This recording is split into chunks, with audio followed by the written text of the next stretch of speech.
जय श्री कृष्णा। राधे राधे। मीठा मीठा राम राम। अनंत भगवान की एक कथा पढ़ सुनो। सब सुनिया। अनंत भगवान को अब भरत आवन वाली है। कथा तो सगला ने सुननी है। बोलो अनंत भगवान की जय। भादो मास शुक्ल पक्ष की 14 को यह अनंत व्रत किया जाता है। इस अति पुनीत व्रत कथा के अनुष्ठान से ही सभी पापों का विनाश होता है और मनुष्य सुख और समृद्धि को प्राप्त करती है। इस परम पुण्य व्रत को स्त्री और पुरुष समान रूप से ही करते हैं। व्रत के दिन प्राणी को चाहिए कि ब्रह्म मुहूर्त में निद्रा को त्याग दे और अपने बिस्तर से उठकर पहले नित्य कर्मों से निमित्त हो।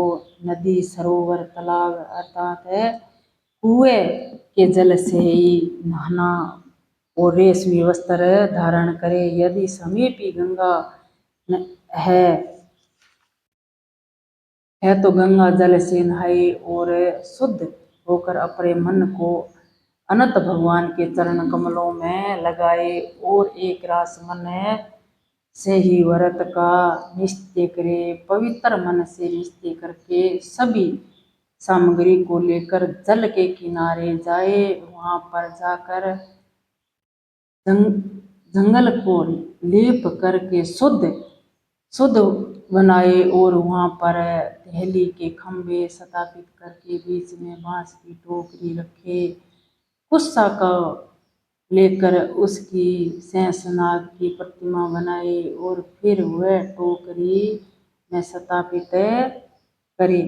पंचामृत से शेषनाग को नहलाए, फिर शुद्ध जल से नहलाए। फिर उनके शरीर को अच्छी तरह से सुखा ले और कला के समीप दीपक जलाकर रख दे। चंदन, अगर, कपूर आदि से गंध से रोली चावल से पूजन करे और फिर पुष्प माला धारण कराए। विभिन्न नामों से भगवान शेष को आह्वान करे। अनंत भगवान के इस समसत व्यूह का उस उत्पत्ति कराए, पालना कराए तथा सहारा करता आत्मा ने भगवान अन्य को ध्यान धारण करो। फिर एक राश्चित होकर इस विषय में चिंतन को 108 नामों से उनका सवेतन करे। फिर उनको नैवेद्य अर्पण करे। एक शेर चूर्ण का एक ही मालपुआ बनाए और मालपुआ को भगवान के सन्मुख रखे और बाद में इसका आधा पुआ काट कर विप्र को जिमावे और शेष मालपुआ अपने लिए रख दे। सूत को रोली में रंग कर उसमें से 14 गांठ लगाए। फिर उसी डोरे को पुरुष अपनी दाहिनी भुजा पर और स्त्री अपनी दाहिनी भुजा पर धारण करे। भुजा पर धारण करते समय मन ही मन में अनंत भगवान का ध्यान धारण करे। प्रार्थना करे कि हे अनंत देव, इस संसार रूपी सागर में आप ही मुझे पार लगाओ। इस प्रकार अनंत भगवान के इस सूत्र को बांधकर भगवान को हृदय में धारण करे। दया का व्यवहार कर पणता को त्याग कर दान दे। श्रेष्ठ ब्राह्मणों को मालपुआ जिमाए और अच्छे वस्त्र तथा दक्षिणा को देकर प्रसन्न करे। संध्या के समय से पहले ही अनंत व्रत कथा को श्रवण करे अथवा पढ़कर सुनाए। भोजन के बाद भगवान लीलाओं का मनन करे, सत्य भाषण करे, ब्रह्मचारण से रहे। इस प्रकार का व्रत करने से अनंत भगवान अति प्रसन्न होते हैं और उस प्राणी को वह पुल, धन, ध्यान, यश की प्राप्ति होती है तथा अनंत श्री उसे पुत्र और पुत्रियां का भी सुख प्रदान करते हैं। अनंत भगवान जी की कृपा से ही वर्णन करना अति दुर्बल है। इसी अनंत कथा के महात्मा है। अनंत भगवान कथा का वर्णन करते हुए भगवान श्री सूत जी बोले, हे ऋषि वरो, किसी समय पुण्यत पुण्यत सशीला भागीरथ के किनारे पांडु पुत्र धर्मराज युधिष्ठिर ने जरासंध को मारने के लिए राजसूय यज्ञ प्रारंभ किया। भीमसेन अर्जुन सहित श्री कृष्ण भगवान के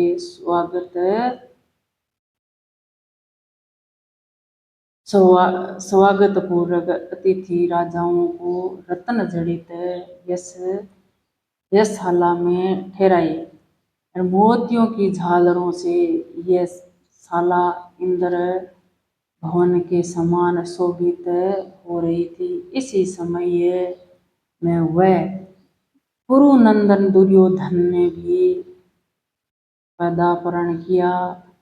सूखे सतल को जल युगत जान दुर्योधन वहां पर अपने वस्त्रों को उठाकर सने सने चल पड़ा। यह देख द्रौपदी आदि सभी हंस पड़ी। तभी दूसरी जगह पर जल युगत जगह को सतल समझकर दुर्योधन बुरी तरह गिर पड़ा।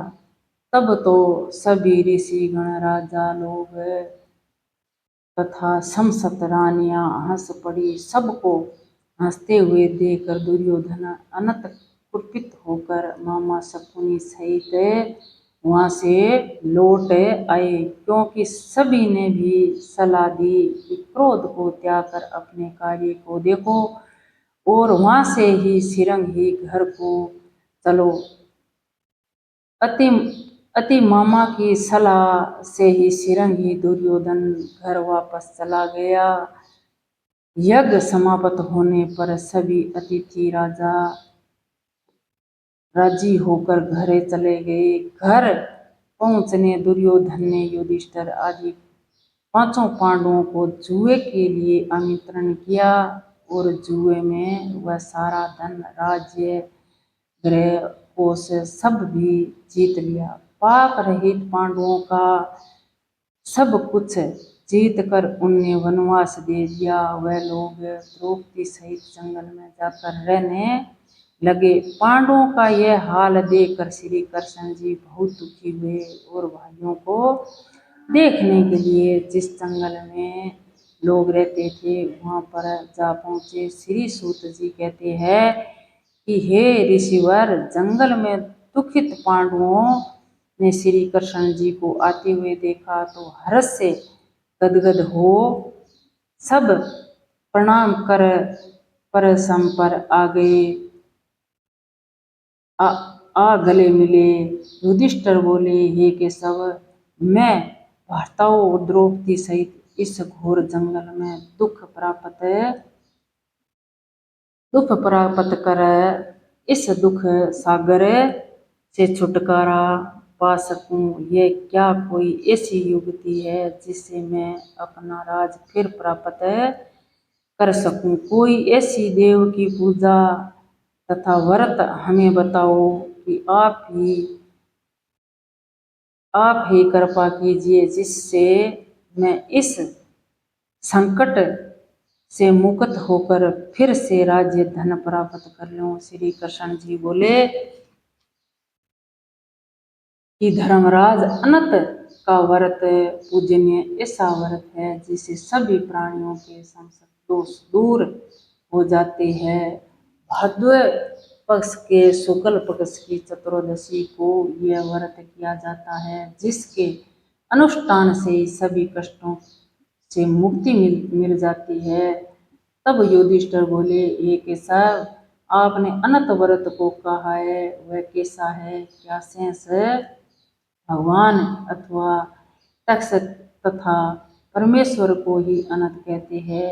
यह ब्रह्मदेव इस नाम से ही पुकारे जाते हैं। ये दिवस मुझे कृपा करके विस्तार से समझाए कि अनंत भगवान किससे आपने कहा है? श्री कृष्ण जी बोले, ये युधिष्ठिर, अनंत मैं ही हूँ, आदित्य आदि जो महीने तथा काल कारण दिवस रात्रि मुहूर्त पक्षी प्राणी वर्षा युग काल आदि की अवस्था वही सब समझ के विभान आदि जो कहे गए हैं वह सब अनति है, अथवा यह सब मैं ही और मेरे में ही पृथ्वी का भार हरण करने के लिए अवतारण हुआ हूँ। वेदव का विनाश करने के को मैंने ही अवतार धारण कर वसुदेव के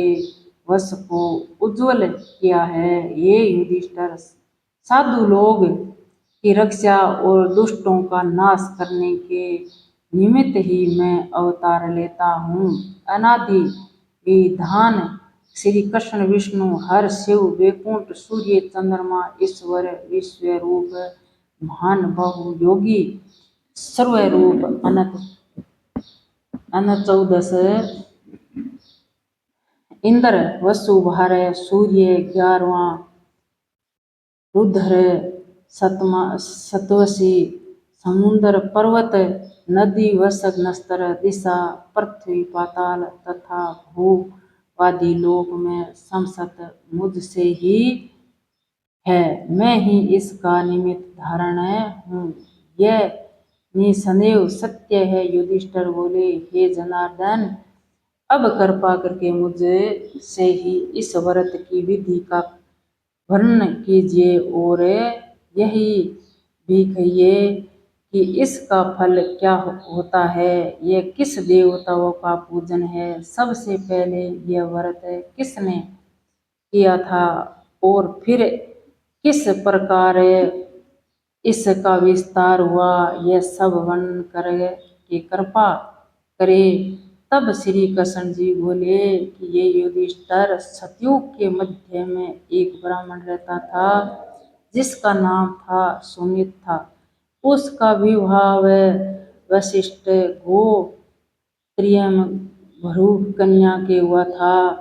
विवाह के कुछ समय बाद उसके सर्वगुण समाप्त एक कन्या उत्पन्न हुई। उसका नाम उसके पिता ने शिला रखा। वह शिला चंद्रमा के समान दिन प्रतिदिन बड़ी होने लगी। उसी समय उसकी माँ जवर से ग्रीस हो गई और काल के वशीभूत हो नदी में गिरकर मर गई। तब उसके सुमित ब्राह्मण ने कृक्षा नामक ब्राह्मण कन्या के दूसरा विवाह कर लिया। वह सुशीला कुटुल भाषी तथा दुष्ट कर्पति पूरे समाल वाली तथा कलह विप्रय की उसकी सौतेली पुत्री शीला अधिक नरम गुण वाली थी। वह दिवलों खंभों तथा देहली आदि की पूजा किया करती थी। वह खंभों तथा दिवलों पर ही विभिन्न रंगों का शंख पद्म तथा अनेक चित्र आदि बनवाती रहती थी। इसी प्रकार खेल कूद में भी उसकी कुमारावस्था व्यतीत हुई और वैवस्था में पदार्पण किया। जब लड़की को सुमित ने विवस्था में देखा तो उसने योग वर मिलने की चिंता में वह दुखित रहने लगे। उसी दिन से मुनियों में श्रेष्ठ श्री कौटिल्य इस लड़की से विवाह करने की इच्छा से सुमित के घर आए और सुमित ने अपनी इच्छा प्रकट की कि मैं तुम्हारी कन्या के साथ विवाह करना चाहता हूँ।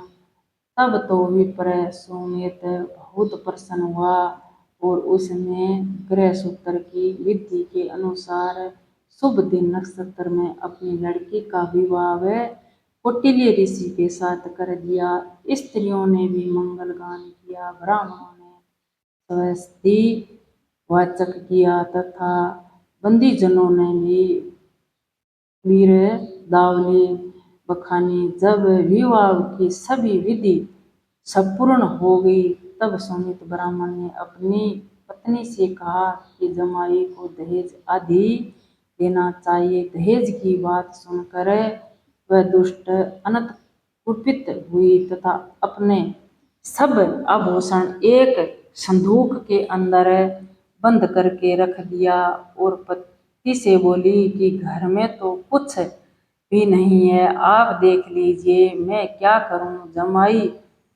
जमाई को चले जाए उस उसके वचनों को सुनकर ब्राह्मण बहुत उदास हुआ और कौटिल्य जी उदास होकर अपनी पत्नी सहित रथ पर बैठ चल दिया और कुछ भोजन पदार्थ भोजन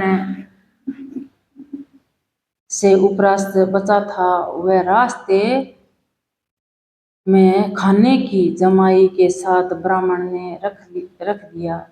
यमुना किनारे पर पहुंचकर कौटिल्य ऋषि नित्य कर्मों से निवृत्त होने के लिए चल दिए। इधर वहीं पर शीला ने देखा कि वही कुछ औरतों के झुंड लाल लाल कपड़े पहने मध्याह्न के समय अनंत भगवान का पूजन कर रही थी। वह चतुर्दशी का दिन था। उन्हें देखकर शीला भी उनके निकट पहुंच गई और बोली कि हे बहनों, यह किस देवता का पूजन कर रही हो।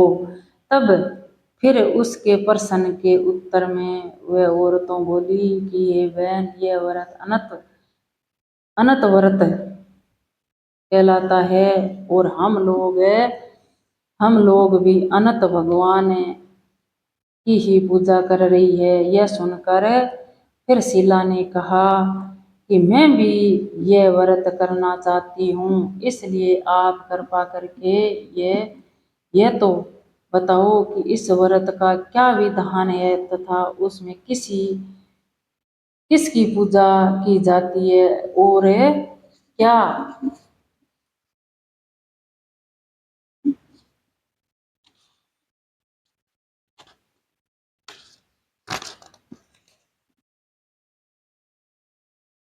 क्या दान किया जाता है। तब तो फिर औरतों ने कहा कि हे बहन, एक सेर शुद्ध का अन्न पकवान बनाए, आधा ब्राह्मणों को खिलाए और आधा आप खाए तथा यथाशक्ति सदा पूर्वक दक्षिणा देवे। यथा व्रत किसी नदी के किनारे करना चाहिए तथा वहीं पर भगवान की कथा सुनने उषा का शेष नाग बनवाए, बांस की टोकरी में रखे, फिर सनादि से नित्य होकर उनका पूजन करे। धूप दीप सब नैवेद्य तथा पकवान से उनका पूजन करे। उसके बाद मजबूत सूत लेकर उसे हल्दी से रंग के फिर उसके सामूहिक उसमें 14 गांठ लगाए और अपनी बाई भुजा में बांध लेवे। यदि पुरुष पूजन करे तो दाहिनी भुजा में बांध लेवे। सूत बांधते समय यह मंत्र पढ़ते जाए, वासुदेव, इस संसार समुद्र में मैं डूब रहा हूँ, आप मुझे उबारिए। आप इस अनंत रूपी सूत में विराजमान है, आपको उनको बार बार नमस्कार है। उस अनंत सूत को बांधने के बाद चित सितर कर उस आदि अनंतर सहित परमेश्वर का ध्यान करे। ये बहन, वही व्रत का विधान है। भगवान श्री कृष्ण जी बोले कि ये युधिष्ठिर, इस प्रकार उस औरतों के मुख से व्रत का संपूर्ण विधान सुनकर शीला बहुत प्रसन्न हुई तथा 14 गांठ लगाकर वह सूत्र उसके अपनी भुजा में बांध लिया तथा व्रत भी किया। जो मार्ग के लिए भोजन बंधा था उसमें से उसने आधा ब्राह्मणों को खिलाया और थोड़ा सा आप रखकर पति के साथ रथ में बैठ कर चल दी। पति के घर पहुंचकर इसी समुद्र शुभ शकुन हुआ। व्रत के करने से उसके यह धन धान गो सब की वृद्धि हुई। वह संदेव मणियों की करधनी और कंठार आदि से शोभित रहती थी। अतिथि सत्कार में वह आगे रहती थी। वह पति प्रण संदेव कार्य में लगी रहती थी, अपने पति को सुखी रखती। और एक दिन वह बैठी थी कि ऋषि की दृष्टि उस डोरे पर पड़ी। कौटिल्य ऋषि ने पूछा, हे शिला, यह पीला डोरा तुमने क्या क्या बांध रखा है? क्या उसके द्वारा तुम मुझे अपने वश में रखना चाहती हो? मुझे उसका ठीक ठीक कारण बताओ। शिला ने कहा कि हे पतिदेव, ये अनंत भगवान का सूत्र है। इसके द्वारा मनुष्य धन ध्यान तथा ऐश्वर्य आदि सर्व सुखों की प्रतिष्ठि करते हैं। इसी कारण ये अनंत सूत्र मैंने धारण किया है। यह सुनकर कौटिल्य ऋषि के यह सूत्र तोड़ डाला और फटकारते हुए बोले, हे दुष्टा, वह कौन अनंत भगवान है जिसके विषय में तुम बकवास करती है? कौटिल्य ऋषि ने भी वह अनंत सूत्र अग्नि में फेंक दिया, किंतु शिला ने झपट कर उसने उठा लिया और दुर्गंध पात्र में डाल दिया। इस प्रकार अनंत सूत्र को तोड़कर फेंकने से ऋषि का धन ऐश्वर्य सब नष्ट हो गया और गौओं की भी चोरी हो गई। घर में आग लग गई, धन ध्यान सब नष्ट हो गया, जिससे बंधु भी दुश्मन हो गया, परिवार में कलह प्रवेश कर लिया। इस प्रकार अनंत भगवान को निरादर करने से कौटिल्य के घर में दरिद्रता का पूर्ण रूप से निवास हो गया। श्री कृष्ण जी बोले, ये युधिष्ठिर, पड़ोसियों ने भी वातावरण बंद कर दिया और वह तन मन धन सबसे अनंत दुख कष्ट को प्राप्त हुआ। अति दुखित हो कौटिल्य एक दिन अपनी पत्नी से बोले कि हे शिला, यह एक का एक कैसे विपत्ति मेरे ऊपर आ गई है, जिसके प्रभाव से मेरे पास कुछ भी नहीं रहा है। यहाँ तक कि बंधु बाधाओं से भी कलह हो गई है। कोई मुझसे बोलता ही नहीं, क्या कारण है? यह किस पाप का फल है? क्या तुम कुछ बता सकती हो कि अब किस तरह मेरे स्थिति में सुधार हो? तब उसकी पत्नी मीठी वाणी से समझाकर कहने लगी कि हे पतिदेव श्रेष्ठ, उस दिन जो अपने अनंत सूत्र को तोड़कर फेंक दिया था और अनंत की अपशब्दों में निंदा की थी, उसी का भी दंड भोगना पड़ रहा है। हे प्रभु, आप उसी के निमित्त कुछ करिए, तभी आपका भला हो सकता है। अपनी पत्नी की बात सुनकर कौटिल्य ऋषि ने भगवान का स्मरण किया और घर त्याग कर वन में तप करने लगा। वह रात दिन वही विचार करते कि मैं कहाँ पर हूँ, उन प्रभु को ढूंढ सकूं। कृपा से मुझे हर प्रकार का सुख प्राप्त था और जिसकी निंदा से सब कुछ नष्ट हो गया। धन की इसका कारण हुआ, उसी से दुख प्राप्त हुआ है। इसी प्रकार अनेक अनेक चिंता करने हुए वह वन में घूमते रहे। एक दिन वन में उनने फलों से लदे वृक्ष को देखा, जिसके फलों को भी फलों को ना तो किसी ने खाया खाया था और वह सड़ने लगे। पक्षी तक उस वृक्षक पर नहीं जाते थे। कौटिल्य ने उस वृक्षक से पूछा कि और ये वृक्षक तूने अनंत को कहीं देखा है? यदि देखा है तो मुझसे कहो। तब वृक्षक बोला कि हे ऋषि, मैंने कभी नहीं देखा। तब तो ऋषि बहुत खिन्न खिन्न हुआ और दुखी हृदय से वहां से चल दिया। श्री कृष्ण बोले, हे धर्मराज, इस प्रकार अनंत का पता न मिलने पर कौटिल्य आगे बढ़े और हृदय में तीव्र इच्छा लगी हुई थी कि किस प्रकार अनंत का सत्कार हो।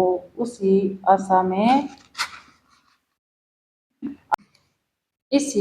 आशा से वन में भ्रमण करते हुए एक गस्त एक गौ का दर्शन हुआ जो बछड़े सहित थी।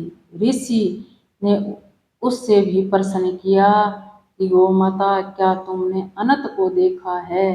तब गौ बोली कि पर है, मैंने नहीं जानती कि अनंत कौन है। देखना तो दूर की बात है। ऋषि वहां से आगे बढ़े तो देखते है कि एक बैल घास चर रहा है। ऋषि ने पूछा कि वह सब क्या तूने अनंत को जानते हैं? कभी तूने अनंत का दर्शन किया है? बैल ने उत्तर दिया कि ऋषिवर, मैंने कभी भी अनंत को नहीं देखा है। वहां से भी ऋषि जी आगे को चल दिया। मार्ग में दो समुद्र तलनियां दिखाई दी जिसमें सुंदर कमल का कुमुद खिले हुए थे, जिसमें उनकी शोभा और बढ़ रही थी। अनेक प्रकार के पशु पक्षी जैसे चकवा चकवी, बगुले सरस हंस उसमें से जल क्रीड़ा का आनंद ले रहे थे। सुंदर लहरें उठ रही थी तो आपस में उछल उछल कर खेलती हुई बालिकाओं भी प्रतीत होती थी। उन तलुओं को देख कर ऋषि बोले कि हे पुष्करनियों, क्या तुमने अनंत भगवान को देखे है? यदि देखे है तो कृपा मुझे बताओ। ऋषि की प्रश्न सुनकर यह पुष्करनियां बोली कि हे विप्र, मैं नहीं जानती कि अनंत कैसे है, क्योंकि हमने उनको कभी नहीं देखा है। बेचारे ऋषि हर बार अपने प्रश्न का उत्तर नकारात्मक रूप से पाकर बड़े दुखी होकर आगे चल दिए। चलते चलते आगे उन्हें एक गधा मिला। गधे से भी उन्हें अनंत को पूछा, किंतु गधे को भी वही उत्तर मिला जो उस सब ने दिया था। तब तो निराश हुआ ऋषि आगे बढ़े जा रहे थे कि कुछ आगे चलकर एक हाथी मिला। हाथी से भी पूछा, हे गजराज, तुमने अनंत को देखा है? हाथी ने उत्तर दिया, मैंने अनंत को नहीं देखा है। इस प्रकार सब ओरने से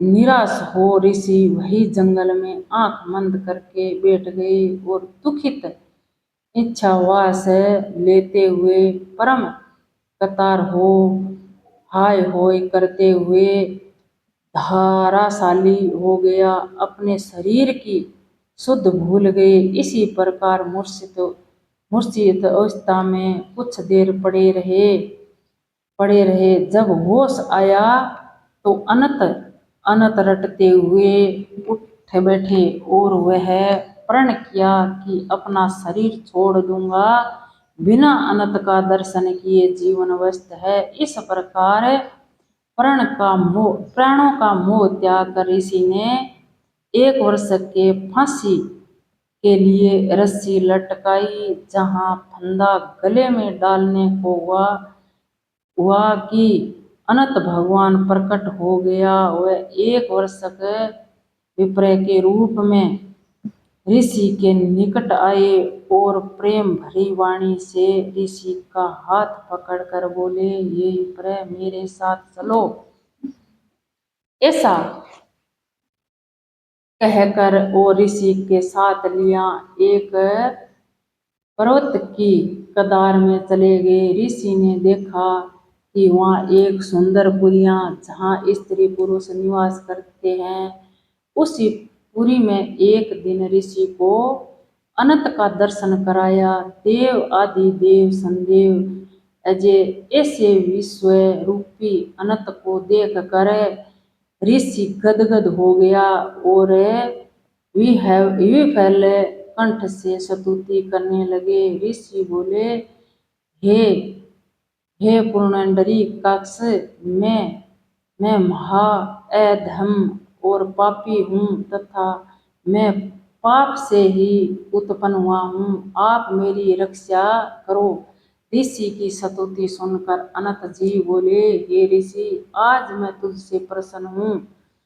तुम बिना किसी भय के अपने हृदय की बात मेरे समस्त स्पष्ट कर। तब भगवान की अभाव करने वाली वाणी को सुनकर ऋषि जी बोले, हे भगवान, मैं धन ऐश्वर्य के मद में चूर था। मैंने घमंड में तुम्हारा तिरस्कार किया, अनंत का डोरा तोड़कर फेंक दिया था। उसी का फल मुझे यह भोगना पड़ा है। मेरे धन ऐश्वर्य आदि नष्ट हो गया है। ये प्रभु, मैं अपने जीवन से निराश हो आपकी शरण में हूँ। हे देवों के देव, आपने कृपा करके मुझे दर्शन दिया और मेरे जीवन को भी साक्षात सार्थ किया। यह विश्व रूप मेरे इस पाप कर्म का प्रायश्चित बताओ। अनंत जी बोले कि हे मुनि, अब तुम अपने घर को प्रस्थान करो और 14 वर्ष पर्यंत अनंत व्रत का अनुष्ठान करो, तब तेरे सब पापों का नाश होगा। हे विप्र, मेरे वर में तुझे अटल भक्ति मिलेगी। कोई सांसारिक शक्ति तुझे अब मेरी भक्ति से विमुख नहीं कर सकती।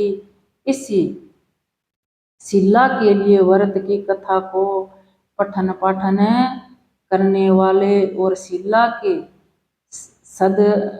सयदुद ये अनंत व्रत करने वाले इसके सभी पापों से छुटकारा श्रृंगी मेरे परमानंद पद को प्राप्त होगा।